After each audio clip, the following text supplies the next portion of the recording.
Bismillahirrahmanirrahim. Assalamu alaikum. Dear students, my name is Akbar Ali and I will teach you mathematics of grade 9. Today our topic is real and complex numbers. Board की तरफ चलते हैं जी students. Review exercise 2 start करते हैं. Question number 1 multiple choice questions हैं. First MCQs है 27 x की पावर -1 होल पावर -2/3. इसका रिजल्ट क्या होगा ये हमने बताना है. अब 27 की पावर -2/3 अलग कर लें और x की पावर -1 होल पावर -2/3 अलग कर लें. अब इसको मैं सिंप्लीफाई करके आपको बता देता हूँ. 27 की पावर -2/3 इंटू x की पावर -1 होल पावर -2/3. अब 27 3 का क्यूब होता है तो इसको हम 3 का क्यूब लिखेंगे. होल पावर -2/3 इंटू x की पावर -1 होल पावर -2/3 है. पावर पावर से मल्टीप्लाई हो जाएगी तो ये +2/3 आ जाएगी पावर. अब 3 को जब -2/3 से मल्टीप्लाई करेंगे तो ये 3 से कैंसिल हो जाएगा. 3 की पावर -2 आ जाएगी और x की पावर 2/3 को हम x² का क्यूब रूट लिख सकते हैं क्योंकि 2/3 को 2 × 1/3 लिखा जा सकता है. तो x² होल पावर 1/3 अगर लिखें तो वो 1/3 को हम क्यूब रूट लिख सकते हैं. अब ये 3 की पावर -2 है, डिनोमिनेटर में जाएगी तो +2 हो जाएगी. तो x² का क्यूब रूट डिवाइडेड बाय 9. तो ए ऑप्शन इसकी करेक्ट होगी. सेकंड एमसीक्यूज है right 7th root of x in exponential form. अब 7th रूट को हम एक्सपोनेंशियल फॉर्म में कन्वर्ट करेंगे तो x की पावर 1/7 इसका रिजल्ट आएगा. तो सी ऑप्शन इसकी करेक्ट होगी. थर्ड एमसीक्यूज है राइट 4 की पावर 2/3 विद रेडिकल साइन. अब ये एक्सपोनेंशियल फॉर्म में है, इसको हमने रेडिकल फॉर्म में लिखना है. 4 की पावर 2/3 है, इसको हम 4 की पावर 2 होल पावर 1/3 लिख सकते हैं.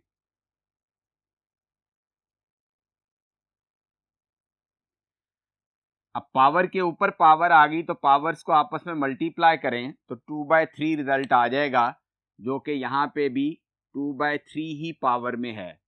तो 4² और इस 1/3 की जगह हम क्यूब रूट का साइन लगा सकते हैं. तो ए ऑप्शन में ये 4² का क्यूब रूट लिखा हुआ है तो ए ऑप्शन इसकी करेक्ट होगी. Fourth MCQs in cube root of 35 the radicand is. ये हमने concept of radical and radicands में पढ़ा था. जो रेडिकल साइन के अंदर वैल्यू लिखी होती है वो रेडिकेंड कहलाती है. तो 35 इसका रेडिकेंड है तो सी ऑप्शन इसकी करेक्ट होगी. Fifth MCQs 25/16 whole power -1/2 equal to.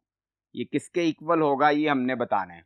अब पावर इसकी नेगेटिव है तो अगर हम इस पावर को पॉजिटिव करना चाहते हैं तो 16 को न्यूमरेटर में ले जाएं क्योंकि 16 की पावर डिनोमिनेटर में -1/2 है, न्यूमरेटर में जाएगी तो +1/2 हो जाएगी. और 25 को न्यूमरेटर से डिनोमिनेटर में ले आएं तो उसकी पावर +1/2 हो जाएगी. तो 16/25 की पावर 1/2 हम इसको लिख सकते हैं. तो 16 4 का स्क्वायर होता है और 25 5 का स्क्वायर होता है. तो 16/25 को हम 4/5 का होल स्क्वायर लिखेंगे और होल पावर 1/2 आ जाएगी. तो 2 × 1/2 पावर आपस में मल्टीप्लाई होंगी, 2 से कैंसिल हो जाएगा तो रिजल्ट 4/5 आएगा. तो बी ऑप्शन इसकी करेक्ट होगी. जी स्टूडेंट्स, नेक्स्ट एमसीक्यूज है the conjugate of 5 + 4 iota is.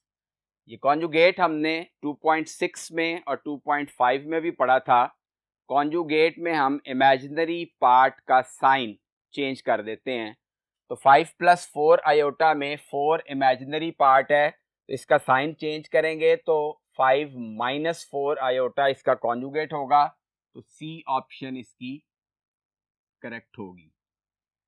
7th MCQ है the value of iota raised to the power 9 is. अब आयोटा की पावर 9 को हम सिंप्लीफाई करके इसकी वैल्यू निकालते हैं। आयोटा की पावर 9 को हम आयोटा स्क्वायर में कन्वर्ट करेंगे। 9 2 के टेबल में नहीं आता, 8 2 के टेबल में आता है, तो आयोटा स्क्वायर की पावर 4 लिखेंगे। 2 4 ज़ार 8 हो गया। यहाँ पे पावर 9 है इनटू आयोटा, आयोटा की पावर 1 से इसको मल्टीप्लाई कर देंगे। तो अब इसको मल्टीप्लाई करें, बेस सेम है, पावर ऐड होके आयोटा 9 बन जाएगा। अब आयोटा स्क्वायर की जगह -1 लगाएंगे। -1 की पावर 4 इंटू आयोटा, -1 की पावर 4 इवन नंबर है 4, तो +1 हो जाएगी इंटू आयोटा, तो रिजल्ट आयोटा आएगा। तो यहाँ पे सी ऑप्शन है जिसमें आयोटा लिखा हुआ है, तो सी ऑप्शन इसकी करेक्ट होगी। 8th MCQ है every real number is not a dash. Positive integer real numbers में शामिल होते हैं, क्योंकि हमने इस चैप्टर के स्टार्ट में डिस्कस किया था कि रियल नंबर सुपर सेट होता है तमाम सेट्स ऑफ नंबर्स का। तो पॉजिटिव इंटीजर्स रियल नंबर्स में शामिल होते हैं, इसी तरह रैशनल नंबर्स भी शामिल होते हैं, नेगेटिव इंटीजर भी शामिल होते हैं। डी ऑप्शन इसकी करेक्ट होगी, क्योंकि कॉम्प्लेक्स नंबर रियल नंबर नहीं हो सकते। 9th MCQs real part of 2ab into iota plus iota square is. अब चूंकि हमने स्टूडेंट्स रियल पार्ट यहाँ पे बताना है, तो रियल पार्ट में आयोटा नहीं हो सकता। तो सी और डी ऑप्शन तो इसकी पॉसिबल ही नहीं है, क्योंकि दोनों में आयोटा आ रहा है। तो ए और बी में से अब हमने चेक करना है, इसको सिंप्लीफाई करते हैं, मल्टीप्लाई करें 2ab iota plus 2ab iota square. अब 2ab आयोटा जो फर्स्ट टर्म आएगी उसमें तो आयोटा है, तो ये तो पॉसिबल नहीं है। 2ab आयोटा स्क्वायर जो सेकंड टर्म है, वहां आयोटा स्क्वायर की जगह -1 लगाएं, तो 2ab इंटू -1 -2ab आ जाएगा, जो कि बी ऑप्शन है। तो इस MCQ की बी ऑप्शन करेक्ट होगी। 10th MCQ है imaginary part of minus iota into 3 iota plus 2 is. अब हमने इमेजिनरी पार्ट बताना है, इसको मल्टीप्लाई करें, -3 आयोटा स्क्वायर आ जाएगा, -2 आयोटा आ जाएगा। अब फर्स्ट टर्म में आयोटा स्क्वायर है, उसकी जगह -1 आ जाएगा, तो ये रियल पार्ट बनेगा। तो -2 आयोटा में -2 इमेजिनरी पार्ट है, जो कि ए ऑप्शन है। तो इस MCQ की ए ऑप्शन करेक्ट होगी। 11th MCQ है name the property used in -√5/2 multiply by 1 is equal to -√5/2। तो स्टूडेंट्स हमने ये प्रॉपर्टीज में पढ़ा था, 1 is called the multiplicative identity. 1 से किसी भी रियल नंबर को मल्टीप्लाई करें तो रिजल्ट वही रियल नंबर आएगा। तो यहाँ पे मल्टीप्लिकेटिव आइडेंटिटी की प्रॉपर्टी यूज हुई है, तो सी ऑप्शन इसकी करेक्ट होगी। जी स्टूडेंट्स, अब 12th MCQs if x, y, z belongs to real numbers and z is less than 0, then x less than y implies that। अब x less than y हमने बताना है कि इससे क्या साबित होता है। z चूंकि लेस देन 0 है, यानी z की वैल्यू माइनस में होगी। अब हम x को z से मल्टीप्लाई करेंगे तो ये इनइक्वालिटी का साइन चेंज हो जाएगा, लेस देन है तो ग्रेटर देन में चला जाएगा। ये हमने प्रॉपर्टीज में डिस्कस किया हुआ है। फर्स्ट ऑप्शन इसकी करेक्ट नहीं हो सकती, क्योंकि z से मल्टीप्लाई करने से इनइक्वालिटी का सिंबल यहाँ पे चेंज नहीं है। v से मल्टीप्लाई करने से b ऑप्शन में इन इक्वालिटी का सिंबल चेंज हो गया हुआ है, लेस देन था ग्रेटर देन हो गया, तो b ऑप्शन इसकी करेक्ट होगी। नेक्स्ट एमसीक्यूज है, if a b belongs to real numbers then only one of a is equal to b or a is less than b or a is greater than b holds is called trichotomy property होती है। ये properties में हम ये discuss कर चुके हैं, 3 खसूसियात की हामिल प्रॉपर्टी, इसे हम ट्राइकोटमी प्रॉपर्टी कहते हैं। लास्ट एमसीक्यूज है, a non terminating non recurring decimal represents. Non terminating decimal fraction ऐसी फ्रैक्शन होती है जिसके डेसिमल पार्ट में नंबर ऑफ डिजिट्स इन्फिनिट होते हैं। तो इर्रेशनल नंबर, ये ऑप्शन सी इसकी करेक्ट होगी, क्योंकि इर्रेशनल नंबर्स ऐसे नंबर्स होते हैं जिनमें डेसिमल पार्ट में नंबर ऑफ डिजिट्स इन्फिनिट होते हैं। जी स्टूडेंट्स, क्वेश्चन नंबर 2, ट्रू और फॉल्स आइडेंटिफाई करना है हमने। फर्स्ट स्टेटमेंट है, division is not an associative operation. ये ट्रू स्टेटमेंट है क्योंकि एसोसिएटिव प्रॉपर्टी हमने डिस्कस की हुई है with respect to multiplication and addition होती है, डिवीजन के लिए एसोसिएटिव प्रॉपर्टी नहीं होती। सेकंड स्टेटमेंट है, every whole number is a natural number. ये फॉल्स स्टेटमेंट है क्योंकि होल नंबर्स में ज़ीरो इंक्लूड होता है, तो ज़ीरो नेचुरल नंबर में इंक्लूड नहीं होता, नेचुरल नंबर 1 से स्टार्ट होते हैं। Third statement, multiplicative inverse of 0.02 is 50। ये ट्रू स्टेटमेंट है, 0.02 का मल्टीप्लिकेटिव इनवर्स होगा 1 डिवाइडेड बाय 0.02। 1 डिवाइडेड बाय 0.02 को आप सिंप्लीफाई करेंगे तो रिजल्ट डेफिनेटली 50 आएगा। फोर्थ स्टेटमेंट है, pi is a rational number. ये फॉल्स स्टेटमेंट है, पाई इर्रेशनल नंबर होता है। Fifth statement, every integer is a rational number. Set of integers में जितने भी इंटीजर्स होते हैं तमाम के तमाम रैशनल नंबर्स होते हैं, क्योंकि हम उनको p/q की फॉर्म में लिख सकते हैं, तो ये स्टेटमेंट ट्रू है।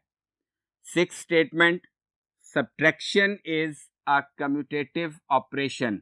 ये फॉल्स स्टेटमेंट है क्योंकि कम्यूटेटिव प्रॉपर्टी हमने डिस्कस की हुई है विद रिस्पेक्ट टू एडिशन और विद रिस्पेक्ट टू मल्टीप्लिकेशन होती है। नेक्स्ट स्टेटमेंट है, every real number is a rational number. ये भी फॉल्स स्टेटमेंट है क्योंकि रियल नंबर्स की डेफिनेशन हमने पढ़ी हुई है, the union of rational and irrational numbers is called real numbers. तो रियल नंबर्स में रैशनल भी शामिल होते हैं और इर्रेशनल भी शामिल होते हैं।